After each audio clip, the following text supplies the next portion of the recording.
ಹರಿ ಓಂ ಲಕ್ಷ್ಮೀನಾರಾಯಣಂ ನತ್ವಾ ಪೂರ್ಣಬೋಧಾದಿಕಾನ್ ಗುರೂನ್ ಕುರ್ಮ ಶ್ರೀಕೃಷ್ಣಗೀತಾಯಾಃ ಭಾಷ್ಯಾದ್ಯುಕ್ತಾರ್ಥಸಂಗ್ರಹಂ. ಗೀತಾ ವಿವೃತಿ ಪಾಠ 1ನೇ ಅಧ್ಯಾಯದ 27ನೇ ಶ್ಲೋಕದ ಉತ್ತರಾರ್ಧ. ತಾನ್ ಸಮೀಕ್ಷಸ ಕೌಂತೇಯಃ ಸರ್ವಾನ್ ಬಂಧೂನ್ ಅವಸ್ಥಿತಾನ್.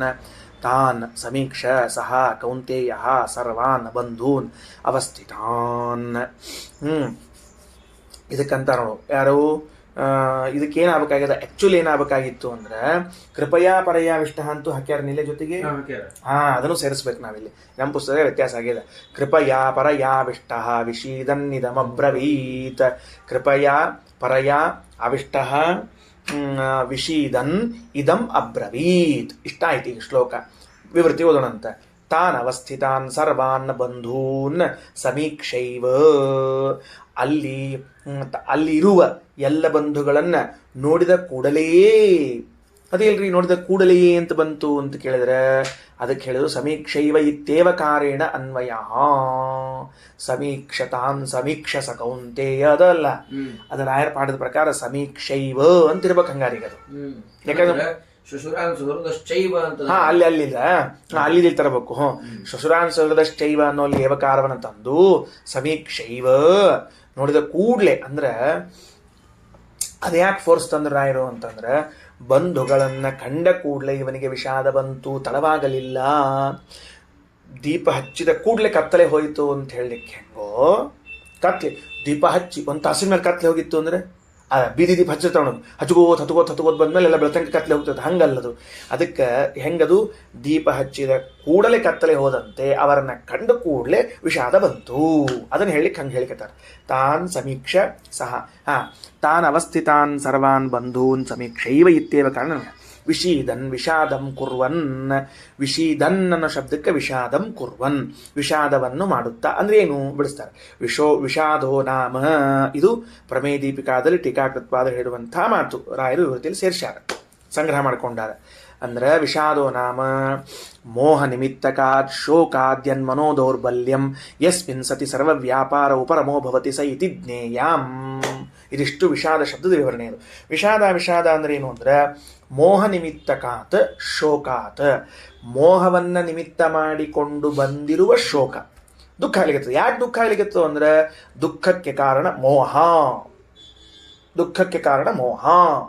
ಈಗ ಅರ್ಜುನನಿಗೆ ಬಂದದ್ದು ಇಲ್ಲಿ ನಾವು ಹೇಳ್ತಾ ಇರೋದೀಗ ದುಃಖಕ್ಕೆ ಶೋಕಕ್ಕೆ ನಿಮಿತ್ತವಾದದ್ದು ಮೋಹ.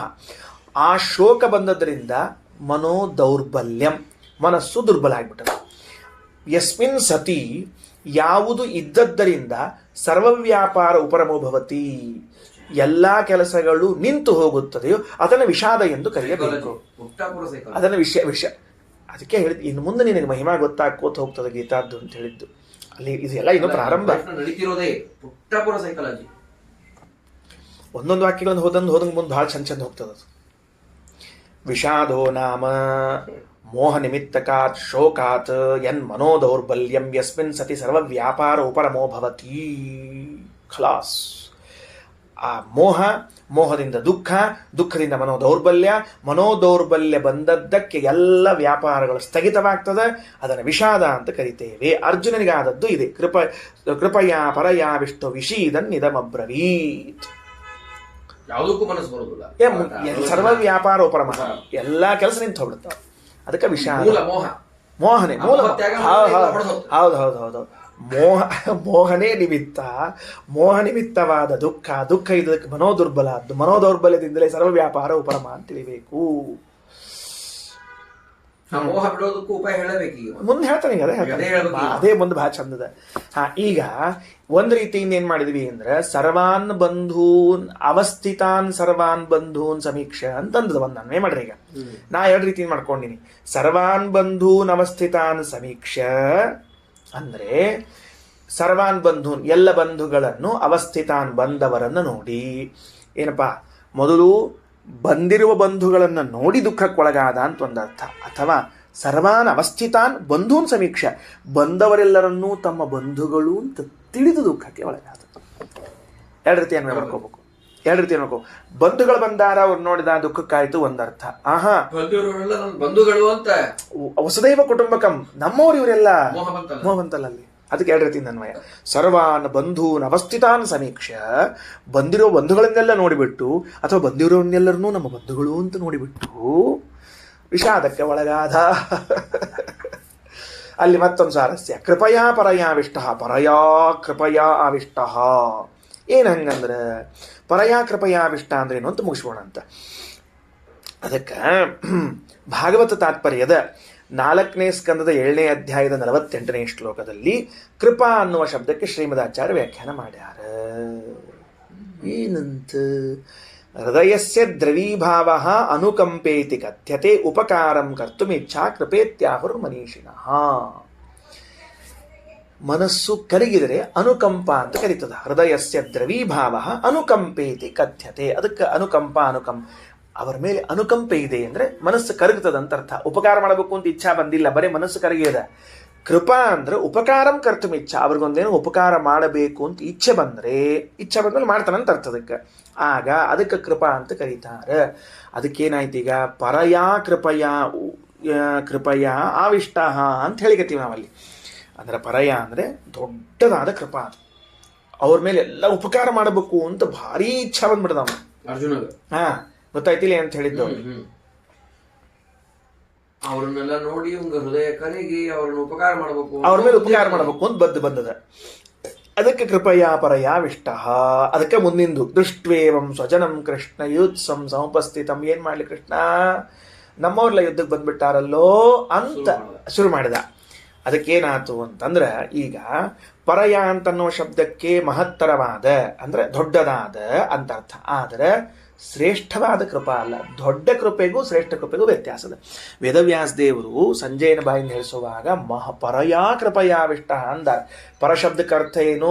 ಮಹತ್ವಂ ಉತ್ಕೃಷ್ಟತ್ವಂಚ. ಎರಡರ್ಥ.